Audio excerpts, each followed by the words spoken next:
All right, good afternoon, everybody.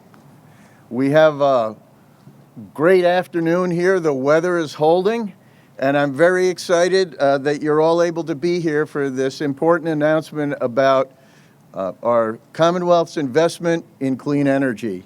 My name is Martin Suberg. I'm the Commissioner of Massachusetts Department of Environmental Protection, and I would like to introduce our speaker and our host, Beth Card. Beth Card is the Secretary of Energy and Environmental Affairs. She oversees the activities of all of the energy and environmental agencies in Massachusetts state government. She is the governor's point person on energy and environmental initiatives. In her time as undersecretary and as secretary, Secretary Card has worked to make sure water infrastructure is addressed, especially in this time of additional funding. Our park and environmental infrastructure is addressed, and has promoted a number of clean energy alternatives projects, including 2 major wind procurements. It is my pleasure to welcome Secretary Card to make this announcement.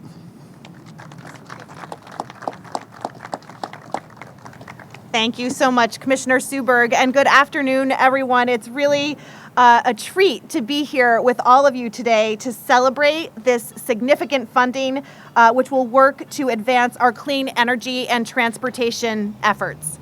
And it's especially nice to be here with some of my colleagues from within the Secretariat, Commissioner Suberg, Commissioner Woodcock, CEC CEO Jen DeLoisio, and Department of Public Utilities Chair Matt Nelson, and so many of our team members, as well as our very important partners in the legislature. It's a special moment, and it feels like a nice way to sort of enter into the holiday season. What better way to do that than to hand out $100 billion? So since taking office in 2015, the Baker-Polito administration has worked hard to take a proactive approach to invest in our mitigation strategies and resiliency efforts. Earlier today, the Executive Office of Energy and Environmental Affairs released our Massachusetts Climate Change Assessment Report, which provides a statewide analysis evaluating the impacts of climate change, as well as informs the Commonwealth on how best to prioritize adaptation efforts into the future.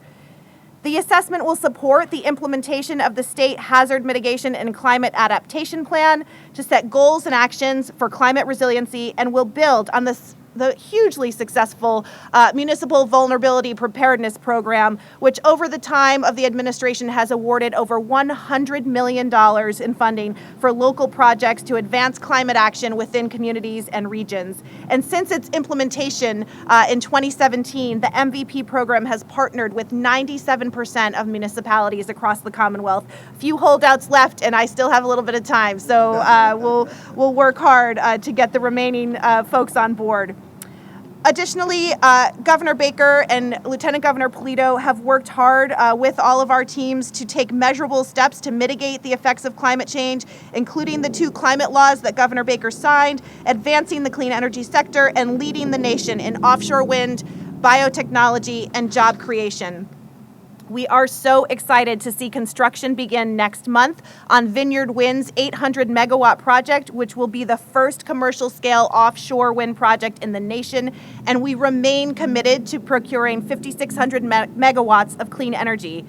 Just earlier this week on Tuesday, we announced the awarding of $180 million to 6 entities in our Offshore Wind Industry Ports Investment Challenge to expand our existing ports and develop more throughout Massachusetts, from the North Shore to the South, big and small. Being ready and prepared to support this burgeoning industry is an important step, and investing in our ports is step number 1 to make sure that we are ready to continue to advance offshore wind work here in Massachusetts.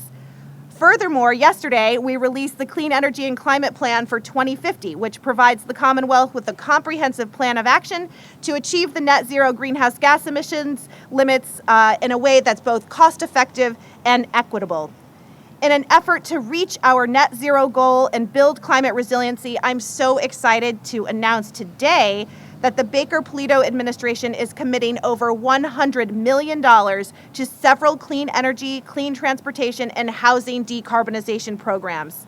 Our commitment includes $50 million to the Department of Energy Resources for a new low and moderate income housing decarbonization program to support energy efficiency and clean energy retrofits of affordable housing units.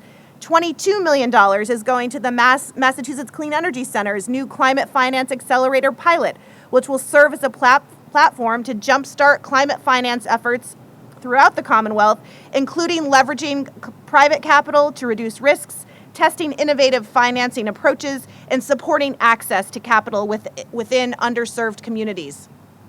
Finally, $28 million will be devoted to new clean transportation programs at Mass CEC and Mass DEP designed to expand access to electric vehicles and reduce transportation emissions in environmental justice communities. In addition to this $100 million commitment, we are also excited to announce $9.5 million in awards from the first round of ACT school bus grants to support districts with electric school bus deployment. The administration is thrilled to make this commitment today as Massachusetts continues to be a leader in taking action in response to climate change. We look forward to the implementation of these programs and to seeing the impacts across the transportation, clean energy, innovation, and building sectors. I also want to thank our partners at the Environmental Protection Agency for supporting our municipalities with electric school bus grants, and also, again, our partners in the legislature for their support and work in approving the American Rescue Plan Act funding for all of these programs and within the Economic Development Bill to support clean energy and transportation. So it's an honor to be with you today. This is so exciting. It's been a busy week full of climate and energy related work and opportunities to continue to support the investments here in Massachusetts, whether it be from direct work on climate resiliency and mitigation to supporting infrastructure developments to, again, supporting job creation and research and development throughout the clean energy sectors. And it's really great to be here to celebrate with all of you. So it's an honor to be here. Thank you for having me. And with that, it's my pleasure to introduce one of our very important program partners who's been with us all the way in supporting all of this work, the CEO of the Massachusetts Clean Energy Center, Jennifer Delosio. Jen. Thank you so much, Secretary. It is an honor to be here today. And as the Secretary noted, it's been a big week for clean energy and climate. And it's really great to be here today to announce this funding for programs that will have a lasting impact in achieving our clean energy goals. I'm pleased to see so many of our partners in the legislature and our federal partners at the EPA here with us. Thank you for being here and for your support. The 2030 and 2050 Clean Energy and Climate Plans released this year contain a series of targets to help us realize our decarbonized future. At Mass CEC, we're centered on helping us achieve those goals, and decarbonizing our buildings and transportation sectors are two areas of significant focus for us. Those are the sectors that have our largest source of emissions. At Mass CEC, we have a suite of programs, first launched in 2019, that focus on clean transportation, our Accelerating Clean Transportation, or ACT programs. That work has evolved and expanded over the years. With our ACT for All program, we have two primary goals: increasing the access to the benefits of clean transportation, and decreasing health impacts and related burdens from transportation. Our ACT Vehicles for Hire program aims to help electrify the rideshare and delivery for hire sector, and our e-bike awards look to pilot and demonstrate models that can be scaled within communities. Our ACT School Bus program provides technical support and funding for public school districts to begin electrifying their school bus fleets. This benefits schools with more predictable energy costs while reducing the burden of air pollution for our children and our community's health. Mass CEC is pleased to announce today the recipients of the first round of our ACT School Bus deployment funding, with $9.5 million in grants, leveraging over $37 million in federal funding from the EPA. Receiving awards today are the following school districts: Quincy, thank you for hosting us here today. Fall River, Lawrence, I'll keep going. New Bedford, the Lower Pioneer Valley Educational Collaborative in West Springfield, and Upper Cape Tech in Bourne. Congratulations to all of the awardees. And we're grateful for this funding that's being announced today that will allow us to expand these programs. At Mass CEC, we also know that financing will be an important part of ensuring that we can achieve our climate goals. For the past several years, Mass CEC has performed research on the development and implementation of climate finance. Our work is enabled by key partnerships that we have with the City of Boston and the Green Ribbon Commission, and we're grateful for their efforts and collaboration with us. We're eager to begin exploring the use of targeted funding to accelerate a clean energy transition. We plan to initially target building energy retrofit pilot projects to support our 2050 net zero goals. We will identify existing financing gaps and barriers and demonstrate innovative building decarbonization finance solutions. This is only the beginning of what we hope to accomplish with climate finance, and Mass CEC is very excited to work together with our partners in the months and years ahead. I'd like to give a special thank you to Commissioner Suberg and the team at DEP for supporting this partnership between the two agencies, helping us to further meet our climate goals. And thank you to our transportation and buildings teams at Mass CEC who've worked really hard on these programs. We really look forward to putting this additional funding to work, so thank you so much. With that, I will pleased to introduce Commissioner Woodcock.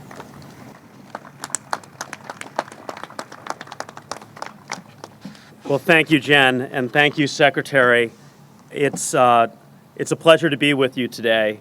And honestly, if you would ask me 6 years ago if we would be announcing with the scale of the electrification of school buses that we are announcing today, with the partnership of the federal government with the EPA, it really is extraordinary how quickly we are seeing electric options come to a sector that not only provides greenhouse gas emission benefits, but local health benefits. It is a transformational initiative. The Secretary mentioned a lot of millions of dollars, and I wanted to give a little context of one piece that DOER is so excited to partner with in an announcement today with some local communities. About a year ago, we filed a plan before the Department of Public Utilities to really transform how our Mass Save programs work. Historically, it's been about saving energy, and it has done tremendous work. And in partnership with the legislature, we needed to build on that legacy, because saving energy only gets you so far when we need to decarbonize the system. Yesterday, we received an update on how our plan is going, how we transform Mass Save into a decarbonization plan.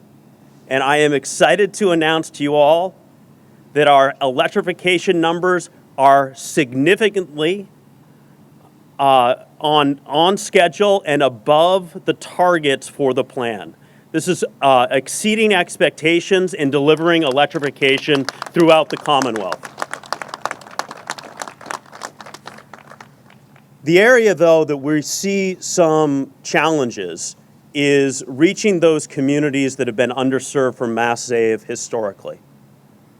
And Mass Save has worked very well statewide. I see a partner in the city of Lawrence with us today. The participation rates statewide are about 45%. In Lawrence and other environmental justice communities, it can be as low as 25%. We need to create a strategy that works for these individual communities. What we are announcing today is trying to replicate some of the success we've seen in Lawrence. And that is leveraging our Mass Save programs to target affordable housing to decarbonize our existing building stock. This builds on an initiative from the legislature. The legislature provided us $6.5 million, and it is a great idea, but we started to understand that there would be a lot of disappointed communities. So in partnership with the DEP and some additional funding that we found in the couch at DOER, we couldn't be more excited that we are going to expand this initiative and are announcing $50 million to look at decarbonizing affordable housing across the Commonwealth and focused on our environmental justice communities. This really has been an extraordinary partnership with the legislature. This would not have been possible without the Climate Act that was signed into law in March of 2021, and has moved into a plan with our Department of Public Utilities and is on the ground for our residents and businesses alike. I'll just close in, I think the juxtaposition of the technology that we're seeing is rapidly being deployed, but the urgency of our efforts, whether it's the urgency of climate change or in just making bills affordable for residents, has never been more timely. I couldn't be more pleased that we're making this announcement today to get the head start on a 2023 action plan. Thank you, and with that, I'll turn to Senator Keenian. Thank you, Commissioner, Madam Secretary, distinguished guests. It's an honor to be here and to bring you the greetings of the Massachusetts State Senate and the legislature on behalf of my colleagues, Speaker Ron Mariano, Representative Taki Chan, and Representative Bruce Ayers. And I just want to acknowledge that the Superintendent of Schools, Kevin Mulvey from City of Quincy, and Mayor Koch's Chief of Staff, Chris Walker, who are here. We know that this funding is in good hands with both of them. The Commissioner talked about the advancements that we've made recently in terms of climate and what we're doing with buildings. I was over in Roxbury just a couple of weeks ago at a new development over there, just outside Nubian Square. It's called the Kenzie Building. And it's 52 units, and it will be all electric. And something that was not imaginable just a few years ago is that even its backup will be non-gas, photovoltaic, in combination of other electric sources. So the entire building will be electric. And that was not something that was really possible just a few years ago. And the most encouraging news is that because of the advances in technology in building construction, the premium to build a building like that, the developer tells us, is just 1%. And so that really is encouraging as we move forward. And then you look at the other great source of pollution, it's buses. The MBTA is making great strides to make sure that its fleet is electrified, and we're very fortunate that here in the city of Quincy we're going to have a bus facility that will support that effort.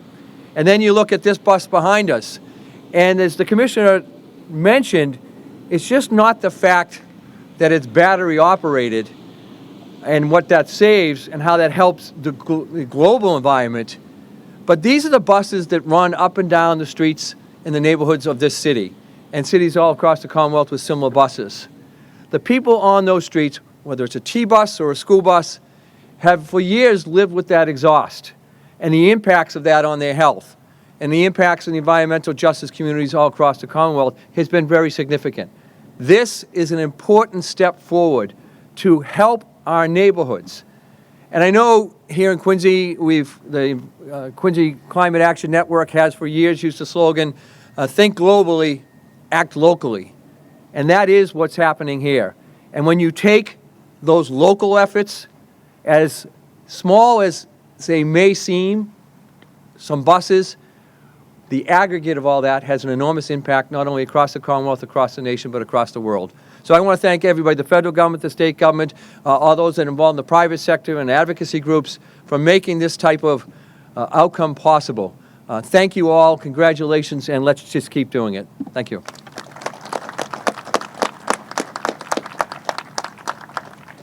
Thank you, Senator. And we want to express our own appreciation to the City of Quincy, Chris Walker from the Mayor's Office, for hosting us here today. And I hope everybody gets to take a look at this electric bus. This is the second electric bus I've seen. I'm excited that I'm seeing more of them more frequently. And with this funding, we'll hopefully see them even more. We did want to make sure that we provided an opportunity for our partner, Chairman Matt Nelson of the Department of Public Utilities, to say a few words. Matt, would you join us, please? Thank you, Marty. I appreciate being here. I appreciate partnering with all the other distinguished colleagues that I work with.